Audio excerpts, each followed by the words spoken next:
एक समय की बात है। एक बार एक बगुलों का झुंड उड़ता उड़ता एक टापू पर जा पहुंचा। वह टापू समुद्र के बीचों बीच स्थित था। वहां ढेर सारी मछलियां, मेढक और समुद्री जीव थे। इस प्रकार बगुलों को वहां खाने पीने का कोई भी कमी नहीं थी। सबसे अच्छी बात यह थी कि वहां बगुलों का शिकार करने वाला कोई जंगली जानवर नहीं था। बगुले वहां बहुत खुश थे। इतना आराम का जीवन उन्हें पहले कभी नहीं देखा। इस झुंड में अधिकांश बगुले युवा थे। वे सोचने लगे कि अब जीवन भर इसी टापू पर रहना है, यहाँ से कहीं नहीं जाना है, क्योंकि इतना आरामदायक जीवन कहीं नहीं मिलेगा। लेकिन उन सब के बीच में एक बूढ़ा बगुला भी था। वह जब युवा बगुला को देखता तो चिंता में पड़ गया। वह सोचता कि यहाँ के आरामदायक जीवन का इन युवा बगुलों पर क्या असर पड़ेगा। क्या ये वास्तविक जीवन का अर्थ समझ पाएंगे? यहाँ इनके सामने किसी प्रकार की चुनौती नहीं है। ऐसे में जब कभी मुसीबत आई तो इनके सामना कैसे करेंगे? बहुत सोचने के बाद एक दिन बूढ़ा बगुला ने बगुलों की एक सभा बुलाई। अपनी चिंता जताते हुए वे सबसे बोला, इस टापू में रहते हुए हमें बहुत दिन हो गए हैं।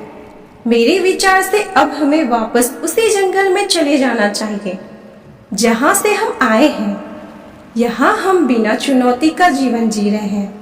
ऐसे में हम कभी भी मुसीबत के लिए तैयार नहीं हो पाएंगे। युवा बगुला ने उसकी बातें सुनकर अनसुनी कर दी। उन्हें लगा कि बढ़ती उम्र के असर से बूढ़ा बगुला सठिया गया है, इसलिए ऐसी बेकार की बातें कर रहा है। उन्होंने टापू पर आराम की जिंदगी छोड़कर जाने से मना कर दिया।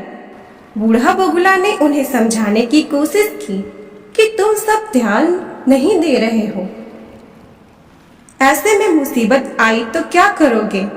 मेरी बात मानो, मेरे साथ चलो। लेकिन किसी ने उसकी बातें नहीं मानी। बूढ़ा बगुला अकेला ही वहां से चला गया। कुछ महीने बाद एक दिन बूढ़े बगुले ने टापू पर गया और बगुलों की खोज खबर लेने की सोची। उड़ता उड़ता उस टापू पर पहुंचा।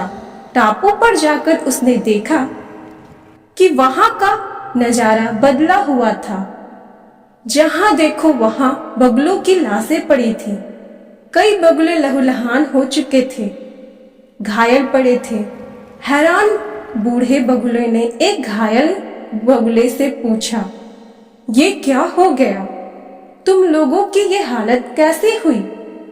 घायल बगुले ने बताया, आपके जाने के बाद एक दिन एक जहाज यहाँ आया। उस जहाज ने यहाँ चीते छोड़ दिए। शुरू में उस चीतों ने हमें कुछ नहीं किया, लेकिन कुछ दिनों बाद जब उन्हें आभास हुआ कि हम उड़ नहीं सकते और उड़ना भूल चुके हैं, हमारे पंजे और नाखून इतना कमजोर पड़ गए हैं कि हम तो किसी पर हमला भी नहीं कर सकते और ना ही अपना बचाव कर सकते। तो उस चीते ने हमें एक एक कर मारकर खाना शुरू कर दिया। इसी कारण हमारा यह हाल हुआ। शायद आपकी बात न मानने का यह फल मिला है हमें। तो दोस्तों, आरामदायक क्षेत्र में जाने के बाद उससे बाहर आ पाना मुश्किल होता है। ऐसे में चुनौतियां आने पर उसका सामना कर पाना आसान नहीं होता है। इसलिए कभी भी आरामदायक क्षेत्र में जाकर खुश न हो जाए। खुद को हमेशा चुनौती देते रहें और मुसीबत के लिए तैयार रहें।